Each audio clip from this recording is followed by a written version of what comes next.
आज की सच्ची कहानी वासु भनोत की है, जो कि नैनीताल के रहने वाले थे। ये कहानी one of the few cases of parallel universe की है, जो कि इंडिया में हुआ था। नैनीताल ये बहुत ही फेमस और पॉपुलर हिल स्टेशन है, जो कि उत्तराखंड में है। लेकिन 1965 में वासु भनोत के साथ जो कुछ भी हुआ, शायद आप उस पर यकीन न कर पाए। तो जानने के लिए इस वीडियो को अंत तक जरूर देखें। तो इस वीडियो में आगे जानने से पहले मैं आप सभी को पैरेलल यूनिवर्स के बारे में समझाती हूँ। पैरेलल यूनिवर्स की ऐसी मिस्ट्री है जिसने इतिहास की शुरुआत से ही लोगों को क्यूरियस किया है। इसका मतलब है कि हमारे यूनिवर्स के जैसे ही ऐसे बहुत से यूनिवर्स है, और हमारे यूनिवर्स के साथ ही साथ इन दूसरे यूनिवर्स में भी जीवन प्रक्रिया जारी है। और ये एक ऐसी हकीकत है जो हमारे साथ हो रही है, लेकिन इससे हम अवेयर नहीं है। और इसके बारे में अलग अलग थ्योरीज है।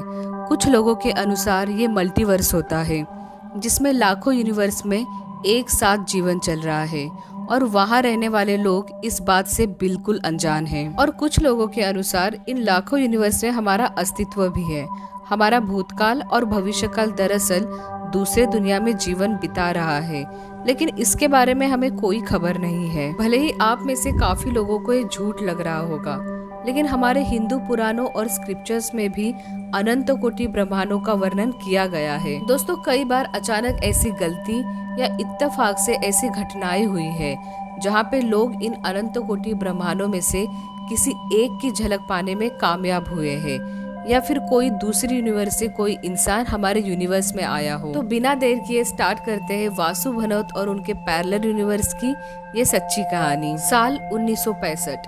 वासु भनोत, जिनकी एज लगभग 33 साल, जो नैनीताल के रहने वाले थे, एक दिन उन्होंने अपने चाचा से मिलने का डिसाइड किया। उनके चाचा सतार अली नाम के एक गाँव में रहते थे, जो कि नैनीताल से 90 किलोमीटर दूर था। 13 अक्टूबर 1965 वो सतार अली को अपने ही कार से जा रहे थे।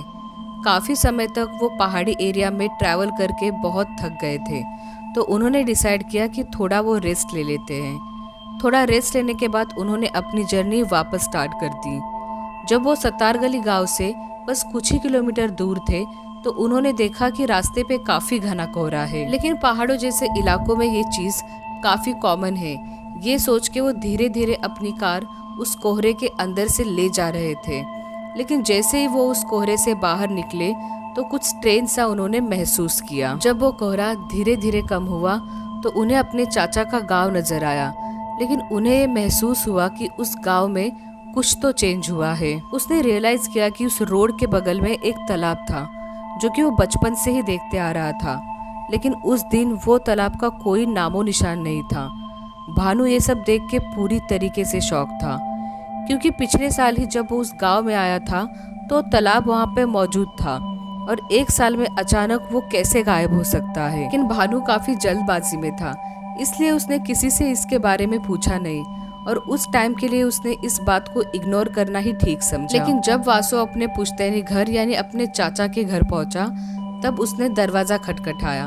तो जिस इंसान ने वो दरवाजा खोला था, वो उसके चाचा थे ही नहीं। इनफैक्ट उस इंसान से वासु पूरी जिंदगी में कभी मिला नहीं था। वो पूरी तरीके से एक स्ट्रेंजर था। वो काफी शॉक में था, और उसने अपने चाचा और अपनी फैमिली के बारे में काफी इंक्वायरी की। लेकिन उस आदमी ने उसे कहा कि जब से ये घर बना है, तभी से वो और उसकी फैमिली यहाँ पे रह रहे हैं। वासु को कुछ भी समझ में नहीं आ रहा था, और वो काफी कंफ्यूज भी था। उसने आसपास के सभी लोगों से इसके बारे में पूछा, और सभी ने उस आदमी की बात को सच बताया। भानु के साथ जो भी हो रहा था, उसे भानु के लिए डाइजेस्ट करना काफी इम्पॉसिबल सा था। उसी गांव के एक बुजुर्ग इंसान ने उसे बताया कि उसके चाचा और उनकी फैमिली की 20 साल पहले ही एक कार एक्सीडेंट में मौत हो चुकी है। वासु को अपने कानों पे यकीन नहीं हो रहा था, क्योंकि वो अपने चाचा से 1 साल पहले ही मिला था। इसी कंफ्यूजिंग स्टेट में वो नैनीताल वापस गया, और उसने डिसाइड किया कि वो अपने पापा और पुलिस की हेल्प लेंगे। उन्होंने सब कुछ अपनी फैमिली और पुलिस को बताया। वो सभी भी शॉक थे, और इस स्ट्रेंज इंसिडेंट के पीछे का सच जानना चाहते थे। उसके अगले दिन ही उनके पापा और पुलिस सतार अली जाने के लिए रेडी थे, लेकिन इस बार सब कुछ काफी नॉर्मल सा था। मौसम भी काफी साफ था, और रास्ते में कोई घना कोहरा भी नहीं था। और कल जो तालाब गायब था, आज के दिन वो वहाँ पे मौजूद था। सब कुछ नॉर्मल देख के वासु वापस कंफ्यूज था और गांव के सभी लोग उसे पहचान भी रहे थे। और वासु ने वापस दरवाजे को नॉक किया और इस बार जिसने दरवाजा खोला वो उसके चाचा ही थे। और तो और उन गांव वालों ने भी इनकार किया कि एक दिन पहले वासु गांव में आया था। ये सब सुनने के बाद वासु के पापा और पुलिस को लगा शायद वासु अनस्टेबल है और शायद वो अपने सेंसेस में नहीं रहा होगा। लेकिन वासु 100% श्योर था कि एक दिन पहले जो भी उसके साथ हुआ वो पूरी तरीके से सच था और कोई नहीं जानता कि ये कहानी सच है या वासु सच में अपने सेंसेस में नहीं था।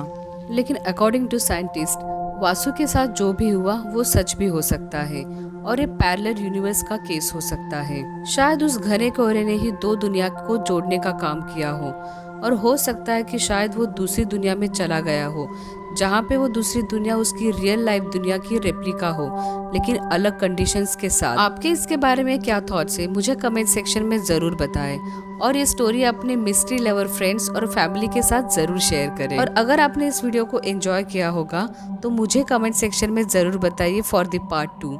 वीडियो को लाइक और चैनल को सब्सक्राइब ज़रूर करें। वीडियो को देखने के लिए शुक्रिया।